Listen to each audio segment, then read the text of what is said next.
Holding company's current infra for which we are taking the IPO. We have floated 4 subsidiaries in the last financial year. They are not operational as of now. They are at the implementation stage. So they are wholly owned subsidiaries. Wholly owned subsidiaries. The 100% shares are held by the holding company only. What are the company's growth strategies and expansion plan for future? Just a minute. What you saying? So I just want to know if one is the main company and 4 subsidiaries. Yeah. They are wholly owned subsidiaries. Wholly owned subsidiaries. Everything will be reflected. 100% everything. Will be reflected. Yeah. Right. Yes, ma'am. What are the company's growth strategies and expansion plan for future?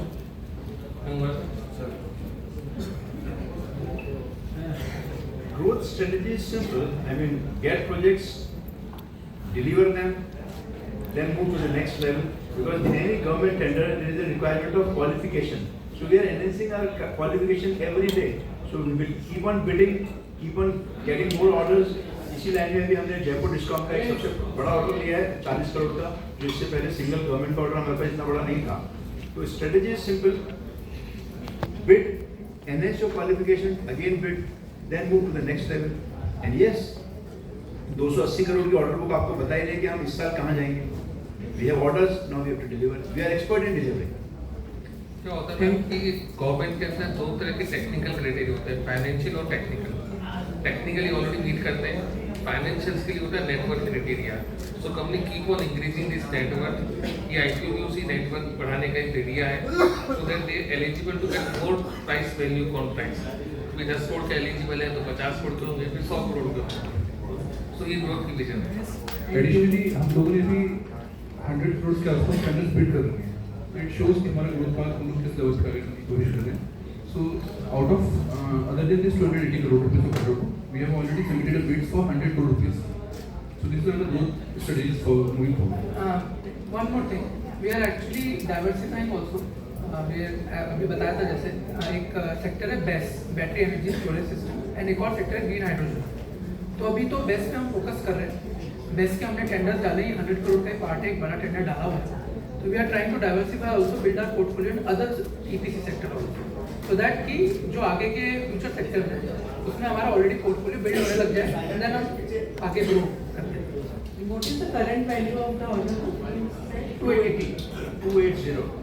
And over and above 100 crore have we have bid. Obviously we have not got it, so we cannot say it is confirmed order. But it is confirmed order. Sir, out of your 280. AI के बारे में मैं थोड़ा बताना चाहूँगा. जैसे हमने जो हम गवर्नमेंट ऑर्डर जब बिड करते हैं तो एक सॉफ्टवेयर ले रखा है टेंडर सर्चिंग के लिए, टेंडर 247. उसमें हमने AI को इनकॉर्पोरेट कर रखा है. बेसिकली वो हमें पास्ट परफॉर्मेंस, पास्ट हिस्टोरिकल, किसने मतलब सोलर सेक्टर में कौन प्लेयर्स हैं, उन्होंने कहाँ बिड किया है, किस स्टेट में ज़्यादा बिड किया है, किस रेट पे बिड किया था, किस रेट पे विन हुआ है order, historical performances and projections निकाल के वो थोड़ा सा हमें गाइड करता है कि इस फॉर एग्जांपल अगर महाराष्ट्र पीडब्ल्यूडी का टेंडर है तो इसमें एस्टिमेटेड रेट से माइनस में जा सकता है या प्लस में जा सकता है. वो सब थोड़ा सा वो प्रिडिक्ट करके बताता है client wise, state wise and historical performance wise. तो हमने वहाँ पे थोड़ा सा एआई को इंकॉर्पोरेट किया. और मैक टेस्ट लैब का मैं थोड़ा बताऊंगा. हमारा जो टेस्ट लैब है उसमें हम जैसे अगर कोई street lighting, for example street lighting का काम करते हैं, आप जानते हैं उसमें एलईडी लगती है ऊपर स्ट्रीट लाइट के पोल के ऊपर. इनकेस हमें पोल मतलब लक्स टेस्टिंग करनी है, आपने हाईवे पे लाइट्स तो लगा दी बट उसमें मिनिमम लक्स चाहिए होता है as per NHAI rules. Minimum 40 होता है, कहीं एवरेज 30 होता है, ऐसे करके. तो हमारी लैब हमारे पास इन हाउस है. तो भी अगर क्लाइंट को एनएचएआई को वहाँ पे लक्स टेस्टिंग करानी होती है for example, so we do it. We perform the test. We are NABL accredited. We provide NABL report, and that's how we incorporate the lab. This is the one way. और भी तरीके हैं. In case cable में कोई fault है, उसी cable में जो पोल को जोड़ रही है, we can test it. We can provide the NABL report. So we have sort of एक बोलते हैं ना बैकवर्ड इंटीग्रेशन भी होता है. तो ये उसका एक छोटा सा पार्ट है कि अगर टेस्टिंग की जरूरत है आप प्रोजेक्ट कंप्लीट करने के बाद या पहले, तो हम वो अपनी लैब से भी कर सकते हैं जो NABL लैब है. Sir, what are your plans? As we have already says कि हमें 100 करोड़ की बिड डाल रहे हैं. So इंफ्रास्ट्रक्चर सेक्टर में अगर आपको प्रोजेक्ट्स करना है तो the better way is to bid the tenders to get them on day by day. हमारा जो क्वालिफिकेशन वो बढ़ता जा रहा है. जैसे हम प्रोजेक्ट डिलीवर करते जा रहे हैं हमारा qualification day by day grow कर रहा है. सो कभी अगर मैं बात करूँ 3 साल पहले की, तो हमारा इंजीनियरिंग सपोज 10 करोड़ का होता था, तो अभी हमने रिसेंटली 40 करोड़ का काम लिया है। तो when we finish this order, हम लोग एलिजिबल हो जाएंगे 80 करोड़ के लिए। So this is the only way how we can grow in the government tenders. So specially if you have to build your company with big number of orders or big quantity of the big volume of the orders, you have to quote for the tenders only. So that is the better way. Thanks, I wish you. ये IPO बोलने से बताना चाहेंगे कि financial की बातें sir हमारे guide करेंगे। Madam I am not conservative. इस इंडस्ट्री जो एसएमई को है बहुत टाइम से मैं कर रहा हूँ, 7-8 साल से।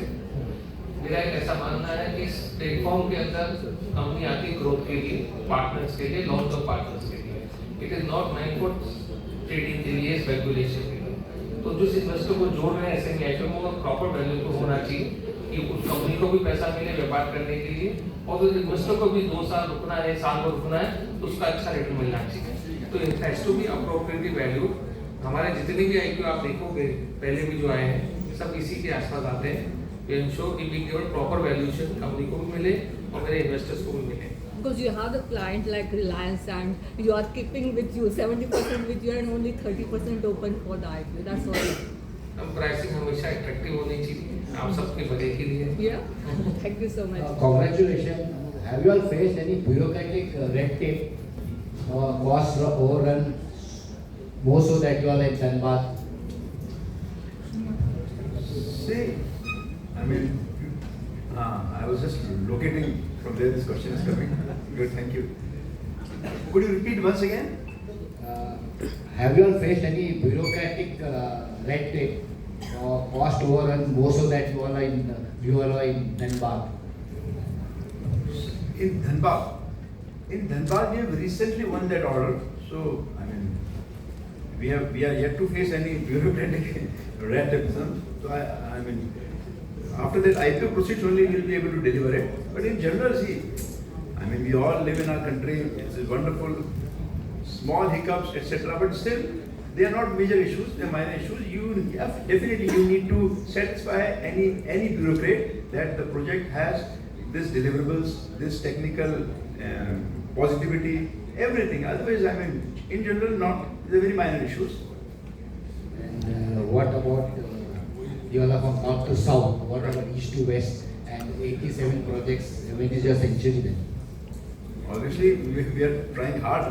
The only work we do is this contracting or EPC work. So very soon we'll be completing century. There is no doubt about it. And that is why we are sitting here in Mumbai. Beautiful city. मैं थोड़ा सा बताना चाहूँगा। East to west we have done Gujarat west and Tripura east and Maharashtra में भी जब sir बता रहे थे कि महाराष्ट्र में कौन सा और प्रोजेक्ट्स हैं, बहुत सारे प्रोजेक्ट्स मैंने खुद किए हैं। तो मैं बताना चाहूँगा नासिक में हाईवे है, वहाँ पे स्ट्रीट लाइटिंग की है। अहमदनगर एक जगह है, वहाँ पे स्ट्रीट लाइटिंग की है। ये काटोल, वरुड, सावनेर, ये अगर आप जानते होंगे नागपुर के पास है, वहाँ पे काफी स्ट्रीट लाइटिंग के प्रोजेक्ट्स किए हैं। ओवर 5000 LED लाइट्स इंस्टॉल किए हैं। तो काफी सारे प्रोजेक्ट्स हैं और जो महाराष्ट्र में ही किए हैं एंड अब आगे भी बढ़ रहे हैं। धीरे धीरे अलग अलग स्टेट्स में जा रहे हैं, पोर्टफोलियो बढ़ रहा है, तो अब और केपेबल हो जाते हैं। कई टेंडर्स में ये भी एक रिक्वायरमेंट होती है, you should have worked in that state specific. Even Gondia जो आपका डिस्ट्रिक्ट है, मतलब एकदम ईस्ट में, उसमें हमने 25 करोड़ का काम किया है। हमारा सबसे बड़ा ऑर्डर कंप्लीशन हुई है 22 करोड़ गोंदिया का, PW गोंदिया। तो मैं आपको सिर्फ इतना सा कहना चाहूँगा, काम दिखना चाहिए हमको। हम काम कहीं भी ले लेंगे हिंदुस्तान में, कोशिश करेंगे, हम बाहर जाने की भी चेष्टा रखते हैं, वी आर ट्राइंग। बट अभी हमें काम दिखना चाहिए क्योंकि हम एक्सपेंशन पाथ में हैं। डिलीवरी हमारी गारंटी है और नेचुरली हम प्रॉफिटेबिलिटी को कंट्रोल करते हैं, क्योंकि अगर लॉन्ग टर्म प्लेयर बनना है तो आप लॉस में काम ज़्यादा नहीं कर सकते। तो our focus is profitability, quality and expansion. गंगवा साहब water business, sir, water EPC में, why is there a dip in the water EPC from FY24 standalone to FY25 consolidated? It has come down. देखिए, हम लोग उस sector में active हैं। हम उसमें डिप को अब ऐसा जज कर रहे हैं कि हमने उसमें काम कम किया, ऐसा नहीं है। जो भी टेंडर्स निकलते हैं पैन इंडिया बेसिस पे, हम लोग टेंडर्स को बेस्ट प्राइसिंग पे कंफर्म करके कोट करते हैं। ऑब्वियसली कंपटीशन होते हैं, तो पोर्टफोलियो में सारे काम आज भी हैं। अगर आप आज के ऑर्डर पर देखेंगे तो वाटर के वर्क्स आज भी हैं, पहले भी थे। वाटर की बात हो रही है, हाँ, टॉप लाइन की बात हो रही है। So top line is all मतलब growing. सर वो तो ग्रोइंग है, उधर कुछ कम किया तो सोलर में ज्यादा कर दिया है. See, company. I'm talking about water EPC. नहीं, I totally agree, but see, you have a limited kitty of funds. So you, as a fund manager, मैं इतना भी नहीं लूँ कि I have a capacity of 100 crore and I bid for 500 crores. It will be indigestion. I mean, try to understand me. Everything has to be monitored. Then only you will succeed. So I agree, total slight dip, but somewhere more increase. It is in our focus. It is. We have the capability. Tomorrow we'll once again get water works. So the financial balancing of the system, depending on my financial capability also, we take some strategic decisions. But we have the capacity for electrical, water, solar and civil and even Reliance works, interiors. Sir, Gangwar sir, आपके सामने हम just in front of you. So your presentation was very good. I really liked, but the biggest part in that was your journey, the journey of really experienced journey. And being a government employee, I won't call it servant, I'll call it an employee. And so वो आपको इस project में how much experience आपका काम आता है, because I know being a bureaucrat all अपने आपको तो to handle others, how is easy for that for you? Sir देखिए बड़ा इंटरेस्टिंग होता है, जो भी आपको जीवन में अनुभव होते हैं, you can use it to your advantage or to your disadvantage. Very simple for anything. तो कभी मैं कुर्सी के उधर बैठता था, अब मैं कुर्सी के इधर बैठता हूँ. It's a wonderful feeling. Life is one. Enjoy everything. Yes, I use it to my advantage. I know how government works. What are the challenges? How fast government works? How slow government works? So, if you have the working of a person in your mind, obviously you deliver better. There's no, I mean, bad thing about government. This is how government works, and that is why India is progressing. I'm not saying, but 30 years I sat on that side of the table, now sitting in this side of the table. It is wonderful.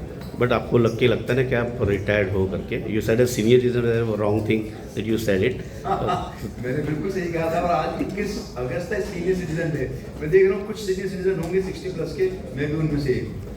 Sir आपने कहा कि you work for Reliance, तो उनका आपने एक tagline use कर लिया है सर, कर लो दुनिया मुट्ठी में. Thank you. सर आप तो पूरे ऑल ओवर छाए हो कि ऑल ओवर इंडिया में आपका प्रोजेक्ट है. बट मुझे एक कहना कि you work more on Rajasthan and Kerala. So there are two different, Rajasthan and Kerala. Again, it's a very political question because there are government are totally different out there.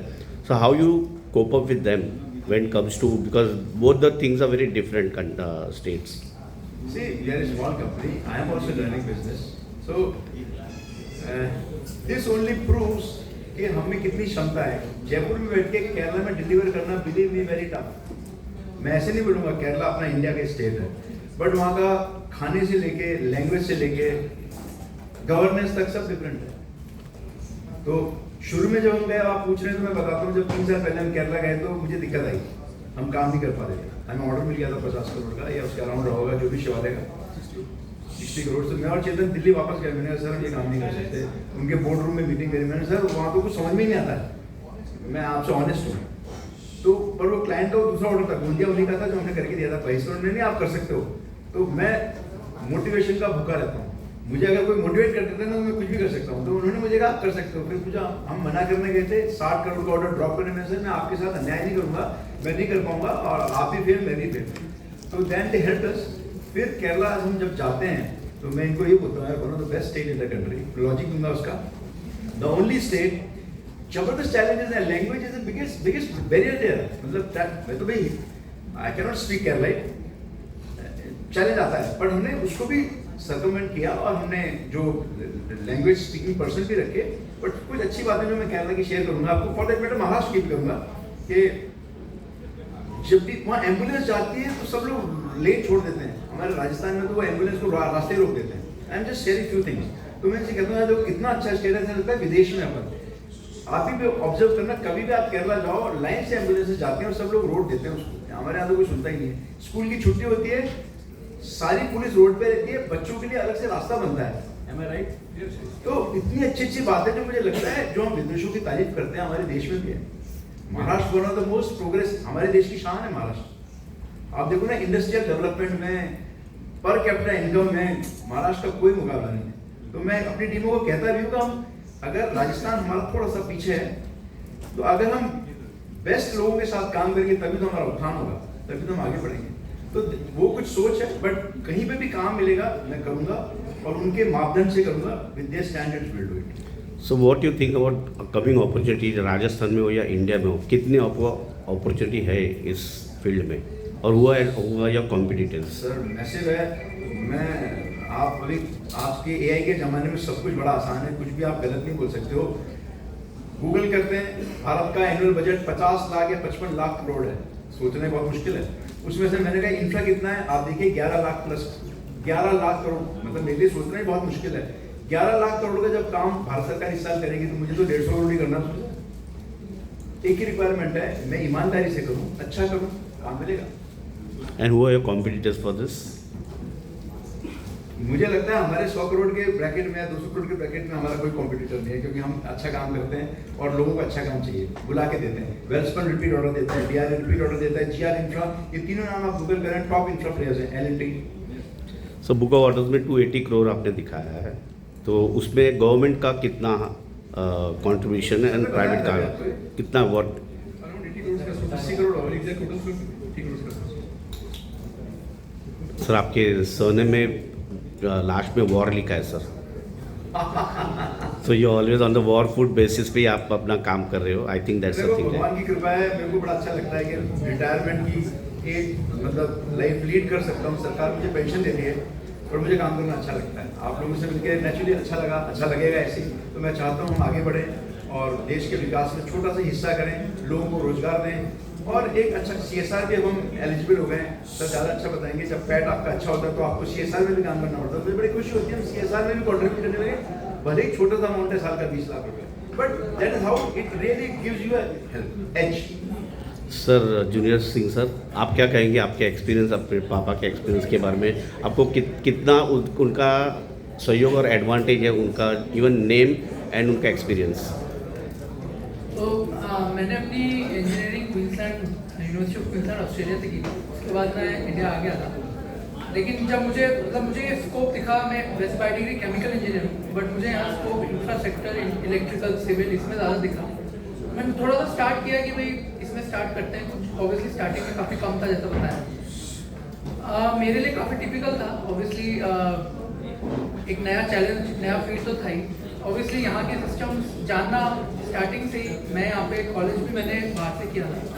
थोड़ा challenge तो आया, तो obviously guidance हमेशा से मिलती रहती थी। Guidance मिलती रहती थी कि काम को कैसे कंप्लीट करना है, क्लाइंट से कैसे कोऑर्डिनेट करना है, सबको साथ में लेके, कंप्लायंसेस को साथ में लेके कैसे काम को टाइम पे करना है, इस वापस ही मिलती थी। एंड मैंने खुद ही इसलिए काफ़ी प्रोजेक्ट्स, जैसा मैंने बताया, स्ट्रीट लाइटिंग, सोलर EPC मैंने खुद किए हैं। सारी गाइडेंस अपन ही दी है। Thank you sir, thank you very much.